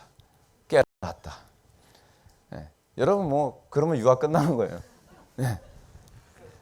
그 사람은 이제 모든 것이 마음이 모든 것을 만든다. 여러분 그래서 이런 것이 나오는 것이 이제 카피라이트로도 나오죠. 생각대로 됩니다. 생각대로 틱 그 있잖아요. 그게 일체 유심론이 그거를 한자로 얘기해 되면. 근데 문제는 이 일체 유심론이 종교 안에 기독교 안에 들어와서 뭐라는 거예요? 믿음대로 될지어다. 믿음대로 될지어다가 어떻게 보면 성경 얘기 같은데 아니에요. 그게 내가 마음 먹은 대로 된다는 얘기예요. 그 적극적 사고방식이고 유심론적 사고예요. 유심론적 사고. 요게 교묘하게 그런 식으로 교회 안에 들어왔습니다. 여러분 믿는 건요. 하나님께서 규정하신 것을 믿을 때에 그것이 신앙이지 내가 마음대로 믿는 대로 되는 게 신앙이 아닙니다. 그건 유심론입니다. 근데 유물론은 무엇입니까? 야 생각하지 마. 어떻게 물질이 없는데 어떻게 생각이 나올 수 있어? 라고 생각하는 것이 유물론이죠. 그 사람들은 모든 만물의 근원은 물질이야. 그래서 그 물질에 의해서 생각이 나와. 그래서 뭐 사랑한다는 거 하나도 없어. 그건 다 호르몬 작용. 그 물질에 의해 생긴 감정이야. 신 그런 것도 없어. 모든 사람들이 모여서 생각한 것이 하나로 만들어진 것. 그것이 신이지. 신이란 이런 존재일 거야 라고 사람들이 같이 생각을 했는데 그것이 일치하면 그것이 신이 되는 거지. 그렇게 생각하는 거죠. 근데 실제로 여러분 기독교는 우리가 생각한 것처럼 됩니까? 우리 생각하고 하나도 안 같아요. 성경을 연구하면요. 우리 생각하고 완전히 달라요. 성경이 가르치는 하나님은 우리의 생각으로 만들어낸 하나님일 수가 없어요. 삼위일체론 자체부터가요. 우리의 관념에서 나올 수 있는 개념이 아니에요. 예정과 작정에 관한 교리도 말씀드렸지만 우리의 이성적 합리성하고는 정면 충돌이에요. 그래서 우리는 성경이 결코 인간이 만들어낸 신일 수가 없다고 하는 것이 그대로 입증이 돼요. 그럼 참으로 존재하는 것은 무엇인가? 참으로 존재하는 건 무엇입니까? 바로 하나님이다. 신이다. 유신론. 하나님에 의해서 정신도 만들어지고 창조됐고 하나님에 의해서 물질도 창조됐죠. 이 세상 모든 것을 주관하시는 분은 하나님이시다. 바로 유신론이죠. 유신론. 그럼 인식론은 무엇입니까? 참으로 존재하는 것은 무엇으로 인식할 수 있는가? 어떤 사람은 이성이다. 그 이성주의 또는 합리주의. 경험이다. 하게 되면 경험주의. 이도저도 아니다. 하게 되면 칸트주의. 맨날 싸웠거든요. 이성주의하고 경험주의하고. 그러니까 합리주의, 경험주의 맨날 싸우다가 칸트가 보니까 난 그것도 아닌 것 같아. 합리주의하고 이성주의, 경험주의는 합쳐야 되지 않을까? 해가지고서 칸트의 순수 이성 비판, 실천 이성 비판 그냥 그런 게 있어요. 그냥 그렇게 굉장히 낭만적인 소리가. 전 이런 소리 싫어하진 않아요. 근데 이런 이성주의와 경험주의로 인해서 뭔가 합치려고 했는데 그것도 실패하죠. 이것저것 합치면은 뭔가 참으로 존재하는 것이 무엇인지 인식할 수 있을 줄 알았는데 칸트의 이 실험적인 철학 사상도 실패합니다. 그래서 결국 뭐예요? 이성주의도 경험주의도 아닌 그냥 진리는 진화하는 것이다 라고 하는 사고가 나오죠. 헤겔이 등장하게 되는 겁니다. 그 다음은 헤겔이죠. 여기. 근데 사실은 헤겔이 등장해도 결국 인식에 있어서는 실패해요. 참으로 존재하는 것이 무엇인지 인식하는 데는 결국 실패합니다. 왜요? 아까 제가 말씀드렸잖아요. 어두운 맹인이 지네들끼리 서로 옳다고 주장하는 거거든요. 이성이 합리적으로 이제 생각하는 거예요. 맹인이. 내가 합리적으로 생각해 보니까 참으로 존재하는 건 이거야. 자꾸 이성으로. 근데 경험주의자들은 아니 내가 코끼리를 만져봤다니까. 나 코끼리 소리도 들어봤다니까. 그래서 자기 경험을 절대시해요. 근데 여러분 우리의 경험이 절대적이지 않습니다. 경험에는 항상 해석이 따릅니다. 그렇잖아요. 예를 들어서 어떤 사람이 고래고래 소리를 질렀습니다. 근데 그 경험 자체는 해석에 의해서 완전히 다르게 해석될 수 있거든요. 고래고래 소리를 질렀는데 그게 기분 좋아서 소리를 지른 것인지 그렇잖아요. 그것이 기분이 나빠서 소리를 질렀는지 그거는 어떻게 해석하느냐에 따라서 완전히 다른 얘기가 되잖아요. 근데 자꾸 경험이 최고다, 이성이 최고다. 이성도 여러분 해석이라고 하는 이 부분도요. 각자 기분에 따라서도 달라지거든요. 관점에 따라서도 달라져요. 예수님께서 빛을 비춰주시고 조명해 주시면서 맹인의 눈을 뜨게 해주셨을 때 비로소 제대로 모든 것을 볼 수 있게 되는 거죠. 성령의 조명. 그래서 우리의 참된 인식론은 성령의 조명입니다. 그래서 제가 자꾸 그런 얘기 하잖아요. 교리로 모든 걸 알 수 있는 게 아니라고요. 교리에도 반드시 성령이 조명하셔야 교리가 제대로 보이지. 저희 교리를 자꾸 이성으로만 자꾸 판단하려고 하니까 청교도들이 이게 안 좋았던 거예요. 교리를 배우지만 그 교리는 반드시 삶 속에서 해석되어져야 된다는 거죠. 순종을 해보면 그 교리를 내가 제대로 이해했는지 잘못 이해했는지가 나오는데 그 이해를 성령의 조명이 돋궈주시죠. 성령의 조명이 해석해 주셨을 때 비로소 교리를 삶에 적용하는 열매가 나오게 되는 겁니다. 자, 근데 여기서 제가 얘기하고 하는 것 존재론, 인식론, 가치론. 제가 말씀드리고자 하는 것은 가치론이거든요. 참으로 존재하는 것은 무엇인가? 정신인가 물질인가 하나님인가? 그리고 그 존재를 어떻게 인식할 것인가? 예를 들어서 하나님을 이성으로 인식할 것인가? 교조주의. 경험으로 하나님을 인식할 것인가? 그러면 신비주의. 성령의 조명으로 인식할 것인가? 그것이야말로 바른 신앙적 인식론이죠.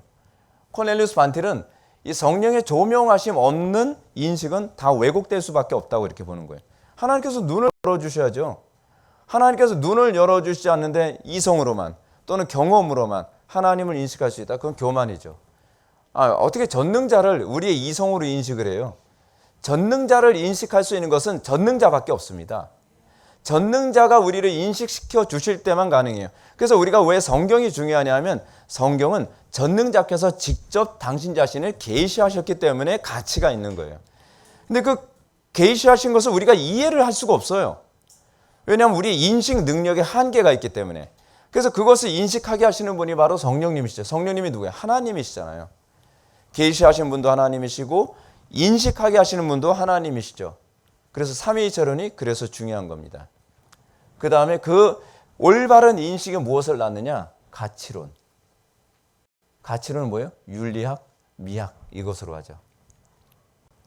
자, 여기서 보게 되면은 가치론에 관한 얘기를 합시다.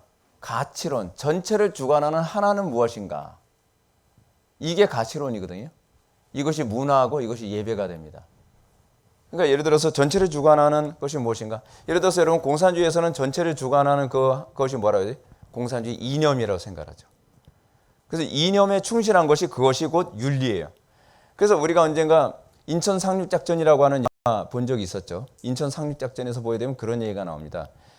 아들이 자기 아버지를 총으로 쏴 죽여요. 그것이 그 사람의 윤리예요. 공산주의에서. 왜냐하면 그 이념에 충실한 것이 윤리이기 때문에 그렇습니다. 예를 들어서 돈에 의해 윤리가 결정되죠.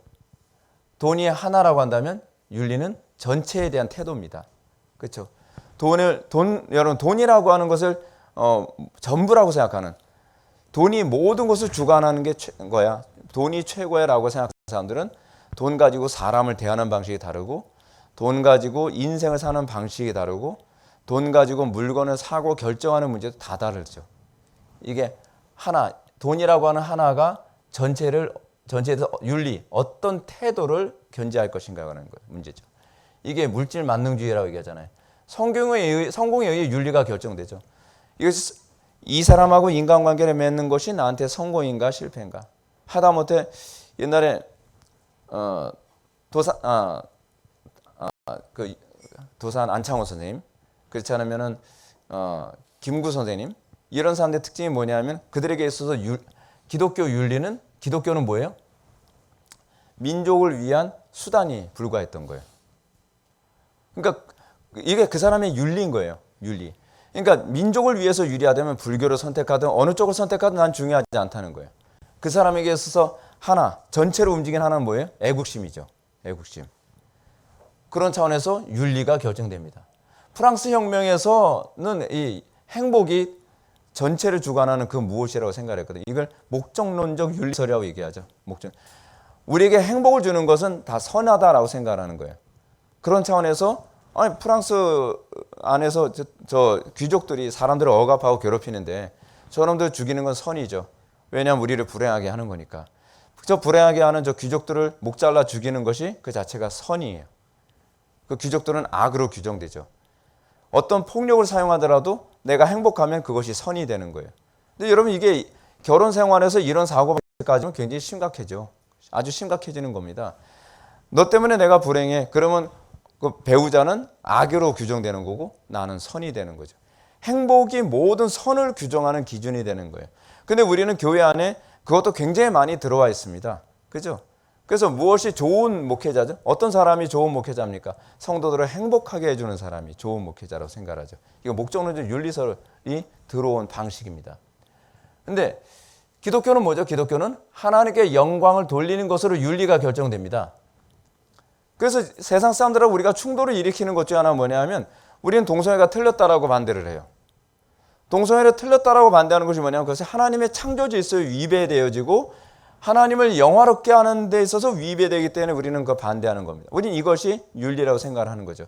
근데 쾌락주의자들, 소위 행복이 곧 윤리다라고 생각하는 사람들은 어떻게 생각합니까? 내가 동성애를 하든 내가 바람을 피우든 뭐가 문제야? 내가 행복하다는 건데.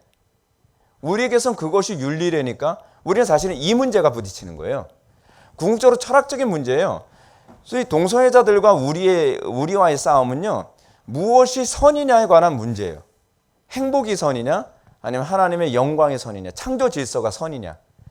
이 문제에 대한 기본적 인식이 없으니까 기독교인들조차도 행복하게 놔두라니까. 저 사람들 저렇게 해서 행복하다는데 뭐. 그래서 어떻게 해요? 혼자서 여러 여자하고 살든 한 여자가 여러 남자하고 살든 행복하면 그만이지. 우리는 주변에 그런 사람들 굉장히 많이 있잖아요. 지네들끼리 잘 살고 행복하다는데 뭘 자꾸 간섭이야. 근데 그 문제가 아니라니까요. 우리는 이 윤리의 문제가 항상 하나님께 영광이 되느냐 또는 창조 질서에 부합하느냐에 의해서 이게 윤리냐 아니냐를 결정하게 됩니다. 그것을 결정하는 시금석이 뭐냐면 십계명이죠. 십계명이 뭐죠? 하나님 사랑, 이웃 사랑. 참되게 하나님을 사랑하려면 하나님을 사랑하는 것에서 출발해야 된다. 그래야 우리는 이웃을 참되게 사랑할 수 있다. 근데 그 다음에 또 하나가 가치론에서 또 하나 나오는 것이 미학이죠. 미학. 음악, 미술, 조각, 예극, 연극, 영화, 춤 이런 거. 인간의 문화적 행동은요. 자신의 최고의 가치로 여기는 것들을 형상화하는 찬양의 행위입니다. 여러분 여기서 이제 음악 얘기하는데 음악 같은 경우도요. 정말 보통 전문성 가지고 힘듭니다. 그 음악 어설프게 만드는 여러분이나 저 같은 사람이 음악 만들어서요. 이게 빌보드 차트에 못 올라가요. 그죠? 빌보드 차트에 올라갈 정도 되면요. 그 사람들은 그 음악을 만들기 위해서 진짜 뼈를 깎는 고통을 해가면서 음악을 작곡을 합니다. 제가 그거 만들었나? 안 만들었네. 옛날에 그 서태지와 아이들 제가 얘기했었잖아요. 서태지가 음악 만들 때 어떻게 음악 만들어요? 6개월 동안 두문불출이에요. 집 안에만 갇혀서 그냥 완벽할 때까지 음악을 만드는 거예요. 완벽할 때까지. 거의 그 안에서 악마적인 사인까지 한다는 말까지 있었댔어요. 완벽한 음악을 만들 때까지 정말 서태지 표현으로는 그 얘기합니다. 죽는 것보다 더 고통스럽다고. 그 과정을 거치면서 작곡한 음악이 히트를 치는 거예요. 그냥 만들어지는 게 아닙니다. 우리가 소위 뭐 대히트를 친다고 하는 영화들 어느 날 갑자기 아무 생각 없이 조잡하게 만들어서 히트 못 치죠. 히트 못 칩니다. 그 얼마 전에 제가 그 유튜브에서 영화를 만들 때 비하인드 스토리 같은 거가 내용이 있었는데 거기서 이 얘기가 나와요. 톰 크루즈가 주인공으로 나왔던 어떤 영화가 있는데요. 그 영화 제목을 제가 까먹었는데 거기서 톰 크루즈가 이제 처음에 계약을 맺었던 게 뭐냐면 여기서 촬영하면 곧바로 미국으로 돌아갈 수 있다 해가지고 영국에서 촬영을 하는데 이 감독이 완벽주의예요. 완벽주의. 영화를 만들어도 정확하게 만든다는 입장이거든요. 근데 톰 크루즈가 미치려고 했던 게 뭐냐면 문 열고 들어가는 장면이 마음에 안 들어가지고 수십 번을 반복한 거예요. 다시 컷! 다시 컷! 그러니까 톰 크루즈도 나름대로 연기 잘하는 사람이고 얼마든지 할 수 있다고 생각을 하는데 이게 한두 번이지. 그러면서 한 해가 지나고 또 한 해가 지나고 한 3년 정도, 4년 정도 걸리면서 영화를 만들었대요. 자기는 미국으로 돌아가고 싶은데 영국에서 몇 년을 거기서 문 여는 것만 몇십 번. 예. 그리고 거의 니콜 키드만이라고 하는 자기 아내하고는 아예 그 안에서는 거의 별거 상태. 만나지도 못하게 한대요. 촬영 이후에는. 그러니까 그렇게 만드니까 거의 예배 수준이죠. 완벽할 때까지. 근데 우리는 과연 하나님을 그렇게 예배하나요? 우리는 그거 반 정도만 해도 막 불평, 불만 뭐 이렇게 예배. 여러분 우리는요 소위 우상 숭배자들이 자기 찬양, 그거는 일종의 찬양 행위거든요. 그걸 미학이라고 얘기하는 겁니다. 음악을 또는 영화를 그런 식으로 만들어요. 그렇게 만들었을 때 사람들이 환호하는 겁니다. 환호한다는 얘기가 무슨 얘기예요? 그 신에게 경배를 올려드리는 거죠. 그 신에게. 어벤져스 같은 영화들 보게 되면 어떻습니까? 작품성이 굉장히 뛰어나죠. 어벤져스나 그렇지 않으면 그 마블 영화들 보면 굉장히 신성모독적인 내용들이 많거든요. 근데 그럼에도 불구하고 우리가 그 영화를 보면서 감탄하게 되는 것이 뭐냐면 그들이 어느 정도로 충실한 예배를 올려드렸느냐가 그 작품성 안에서 나타나요. 영화를 너무 성실하게 잘 만들었어요. 옛날에 그 헐리우드 영화 중에서 유명한 영화가 인디아나 존스거든요. 해리슨 포드가 연기를 굉장히 잘했는데 그 비하인드 스토리를 들어보니까 인디아나 존스에서 해리슨 포드가 조크가 굉장히 재밌어요. 굉장히 재밌어요. 근데 영화 감독들이 해리슨 포드가 거기서, 그러니까 인디아나 존스죠. 인디아나 존스가 한마디 던지는 조크를 만들기 위해서 한 달을 고민했대요. 그래서 어떻게 조크를 던져야 사람들이 한순간에 다 웃게 만들어줄 수 있을까? 우리는 그렇게 안 하죠. 우리는 대충 넘어가죠. 그것이 예배인 거예요. 그게 가치론이죠. 그럴 가치가 있다는 거예요. 그렇게 희생할 가치가 있다는 거예요. 내가 만드는 작품, 그 음악 또는 그 미술 또는 영화에 내가 그만큼의 희생을 할 가치가 있다라고 생각하는 거죠. 문화는 그렇게 만들어지는 거예요. 그런데 가치 없으면 그 문화 생태계 안에서는 사실은 존재할 수가 없는 거죠. 그 생태계 안에서 어떻게 그렇게 저급한 가치를 집어넣는 문화가 사람들한테 환호를 얻을 수 있겠어요?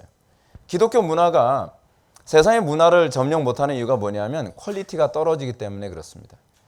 하나님의 이름에 합당한 가치를 올려드리면요 절대로 기독교 문화가 그렇게 멸시를 당할 수가 없습니다. 전문성이 없어요. 일단은요. 전문성도 없고 그만큼 이 얼마나 많은 시간과 정성을 쏟아 부었는가라고 했을 때 별로 그런 흔적이 별로 보이지가 않아요. 제가 봐도 굉장히 퀄리티가 많이 떨어지거든요. 자, 그래서 하나님 중심의 문화가 형성되려면 예배가 회복돼야 된다라는 부분을 말씀드리고 싶습니다. 예배란 무엇입니까? 하나님의 뜻이 하늘에서 이루어진 것처럼 땅에서도 이루어지는 거죠.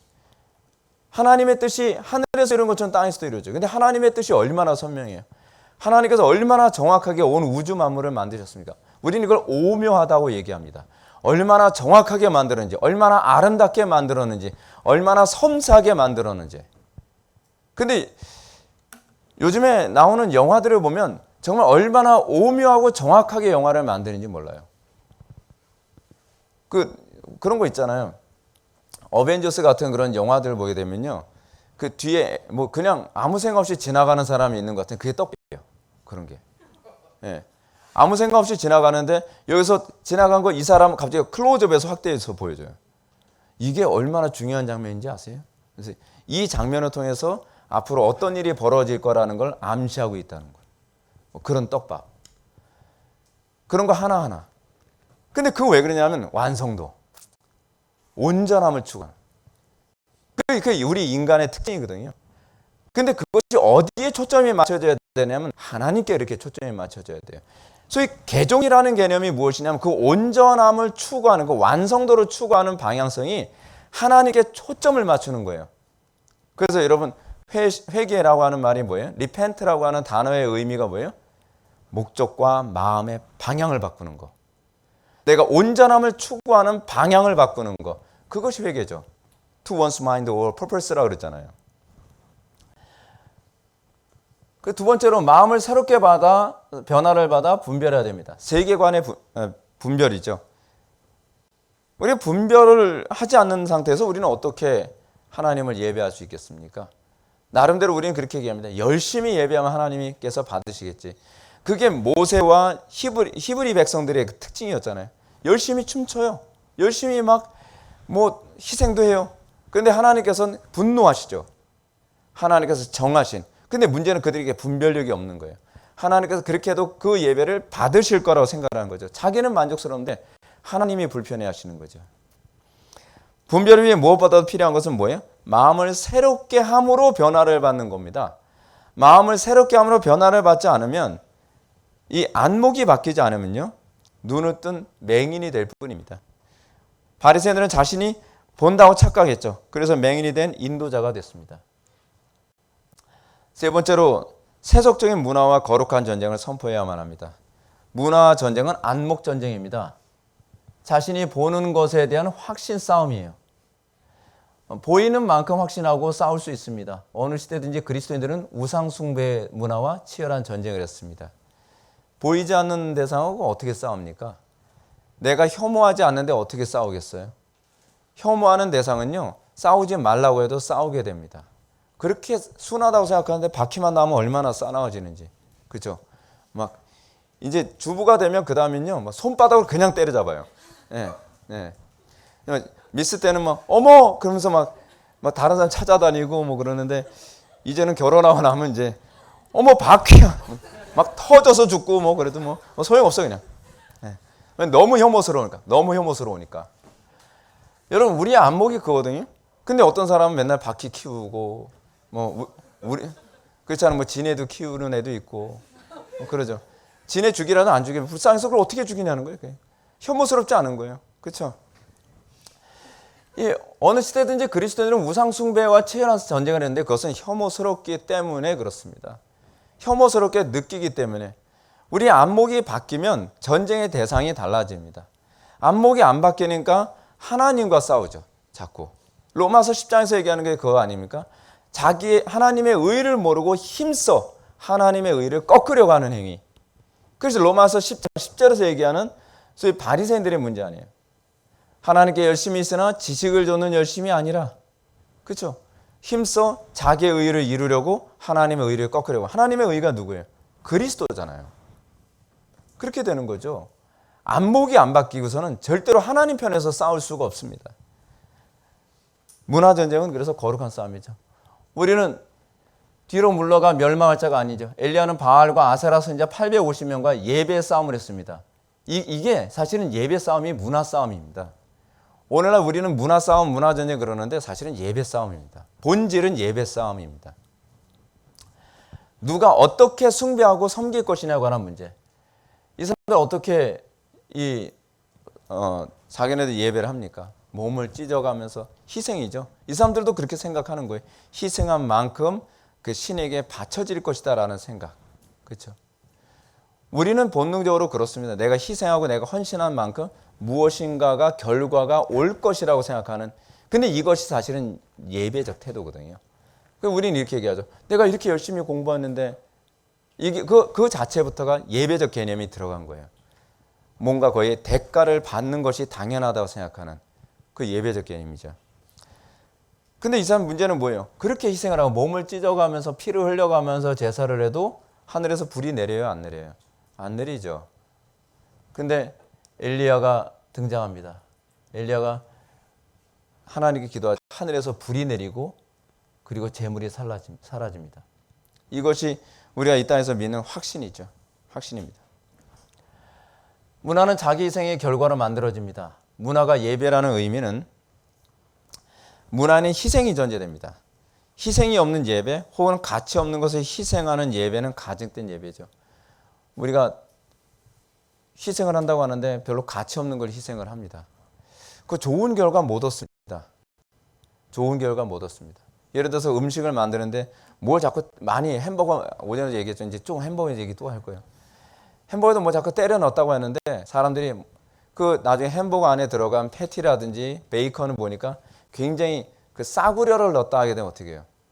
사람들은 그 햄버거 가게 안 찾죠. 그렇죠? 어떨 때 사람들이 그 예배 행위에 가치를 부여하냐 하면 내가 정말 소중하다고 생각하는 것을 아낌없이 부어 넣었을 때. 왜 남자들이 음식 가게 하면 잘하는지 아십니까? 남자들은 그냥 막 부어 넣어요. 무서운 줄 모르고. 뭐 케찹도 쭉쭉 빨면. 여자들은 아까워서 막 참기름 막 쭉. 그렇게 해서 일단 맛있게 합니다. 얼마나 이익을 보는지 모르겠어요. 여자들은 깜짝깜짝 놀라죠. 그게 얼마짜리인데 이렇게 막 괜찮아. 그래서 백종원 같은 애 그래서 돈 버는 거예요. 그냥 닥치는 막 때려 넣는 거예요. 일단 맛있고 보면 된다. 예배 자체가 여러분 희생행위라는 인식이 있었을 때 그 예배 퀄리티가 비로소 올라가게 됩니다. 오늘날 교회 안에서의 예배가 자꾸 이 혐오스러워져가는 이유가 뭐냐면 희생을 안 하려고 그래요. 왜냐하면 예배를 즐거워하지 않기 때문에. 근데 음식 만드는 것이 즐거운 사람들, 음식 만드는 것 자체가 예배인 사람들은 거기다 뭘 더 많은 시간과 더 많은 재료를 거기다 집어넣는 걸 아까워하지 않죠. 그렇죠? 왜냐하면 그것이 나의 예배 행위니까. 그래서 음식으로 돈 버는 사람들요, 그걸 미친 사람들입니다. 맨날 그것만 연구해요. 그러면서 돈을 버는 거예요. 그 돈을 버는 건 죄의 싹시입니다. 우상에게 부어진 예배에 대한 싹스로. 그러면서 하나님과 더 멀어지는 거죠. 그렇죠? 자기가 그렇게 해서 더 많은 돈을 벌면 하나님을 더 가까이 할 이유가 없잖아요. 이 우상을 내가 숭배한 만큼 그만큼 죄에 대한 싹시 나한테 주어지죠. 근데 그것이 하나님과 더 멀어진다는 것은 전혀 인식을 못하죠. 그래서 그런 사람들을 전도하면 처음엔 전도가 잘 안 먹혀 들어가요. 그래서 예수가 밥 먹여주냐? 아니 우린 햄버거도 먹여줘. 더 좋은 거 먹이는데. 그런 인식이 없는 한 절대로 예수를 안 믿는 거죠. 왜냐하면 죄의 싹스로 얻는 게 너무 많거든요.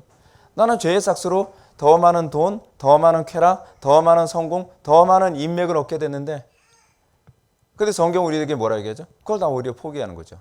왜요? 하나님은 훨씬 더 가치 있는 존재라고 하는 이 안목이 열리기 전에는 왜 기독교인들은 그걸 희생해 가면서 이걸 손해봐 가면서 하나님 믿겠다고 맨날 저러고 있는지 모르겠어. 모르죠, 당연히. 맹인이니까.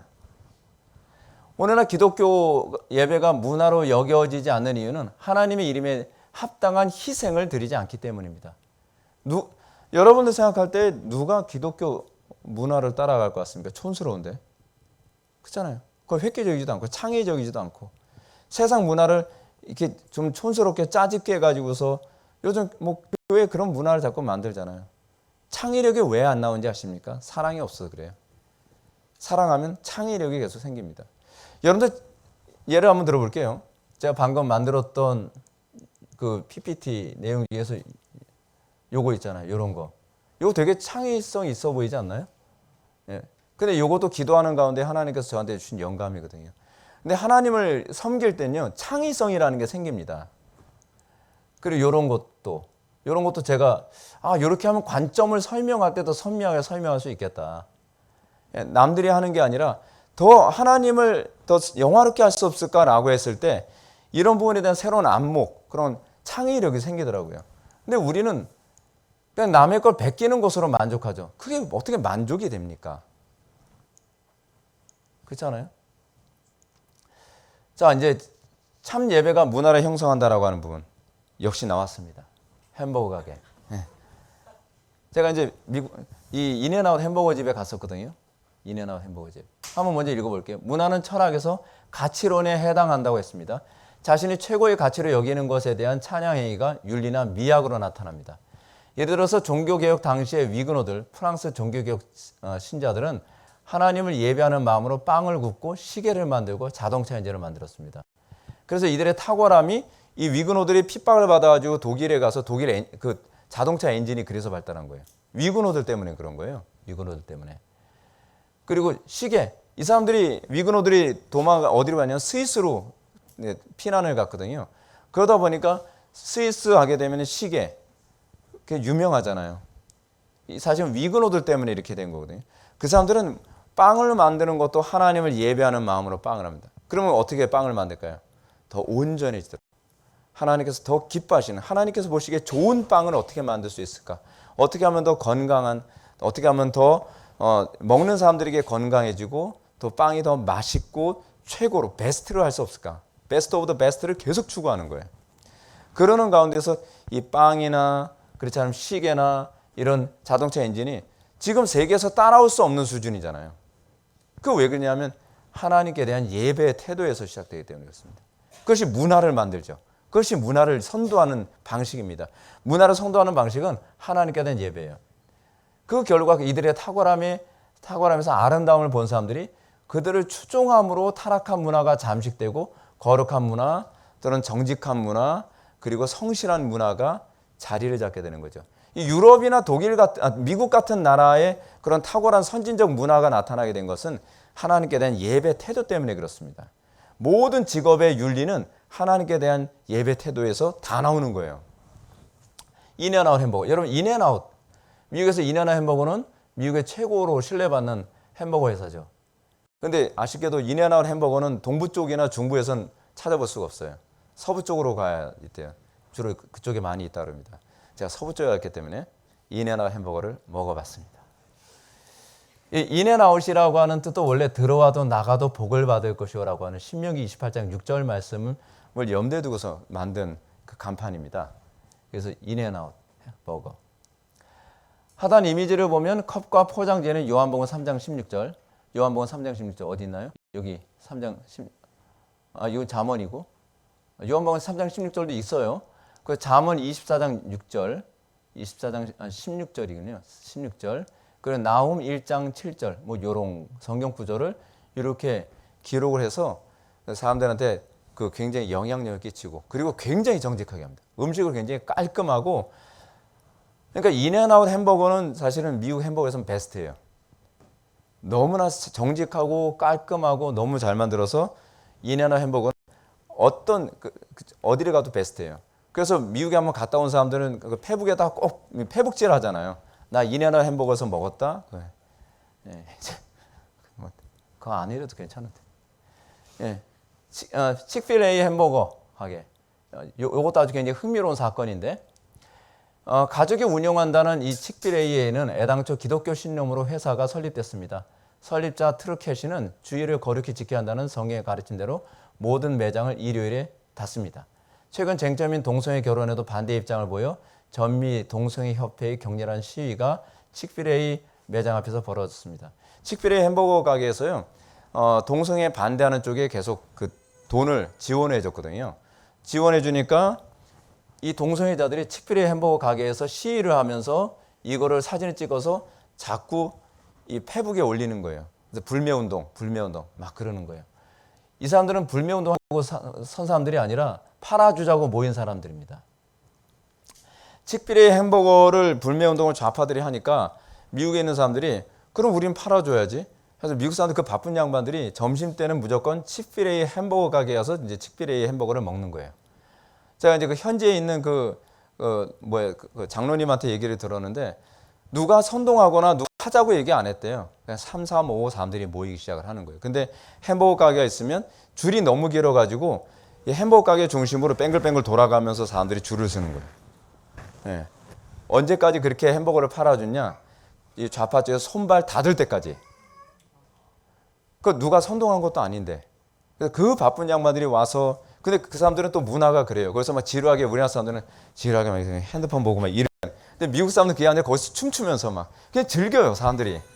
예. 그러면서 굉장히 즐겁게 이 사람들, 막 사람들끼리 막 여기서 막 놀이도 하고, 막 그러면서 시간에 햄버거 그래서 먹고 가고 그러는 거예요. 그렇게 해서 나중에는 이 사람들이 완전히 손발 다 들었다고 그러더라고요. 이것 덕분에 칙필의 햄버거에 대한 노이즈 마케팅 때문에 돈을 훨씬 더 많이 벌게 됐대요. 매상이 훨씬 올랐다 그러더라고요. 그리고 이 사람들이 칙필에는 이렇게 공개로 아무런 반응을 안 했고요. 일요일엔 계속 휴점을 했다 그럽니다. 왜요? 자기는 하나님을 영광하면서 뭘 잃는 것에 대해서 전혀 두려워하지 않는 거예요. 이 마음에 할례 받은 사람들이죠. 자, 그 다음은 조지 포먼입니다. 네, 조지 포먼. 전직 프로 권투 선수이자 로우팩 쿠킹 그릴을 만들어 히트시킨 조지 포먼은 독실한 기독교 신자인데요. 술 광고나 술에 관련된 어떤 회사하고도 제휴를 하지 않는데요. 돈을 엄청 많이 벌을 수 있는데 그걸 절대로 자기가 제휴를 하지 않은 겁니다. 그런 예배자로서의 자기 희생을 통해 미국 땅의 기독교 문화를 장식하고 있는 것이죠. 네. 그 다음 우리가 보게 되면 이겁니다. 문화가 형성되기 위해서는 탁월함이 먼저 있어야만 합니다. 탁월함. 근데 그 탁월함은 희생하지 않고서 만들어지지가 않습니다. 그렇지 않나요? 한 분야의 탁월함이 탁월하다라고 했을 때 그 사람은요, 그 탁월함을 위해서 얼마나 노력했는지 보면 감탄 나올 정도로 희생한 사람들입니다. 그 사람들은 사실 무엇인가 예배하는 예배자였던 거예요. 자, 명예에 대한 예배자든지 성공에 대한 예배자든지 무엇에 대한 예배자임에 자존심에 대한 예배자이든지 그럴 수 있는 것이죠. 미학적 가치는 자신이 숭배하는 대상, 하나님 혹은 우상에 대한 온전한 헌신에서 나옵니다. 돈이든 쾌락이든 행복이든 아니면 하나님이든 자신이 전적으로 예배하는 대상에 대한 온전한 헌신 행위만이 사람들에게 아름다운 매력을 느끼게 합니다. 이것은 자연스러운 거예요. 어떤 대상에 대한, 어떤 신에 대한 헌신, 어떤 종교적 행위로서 이 예배 행위는 누가 보더라도 매력적이죠.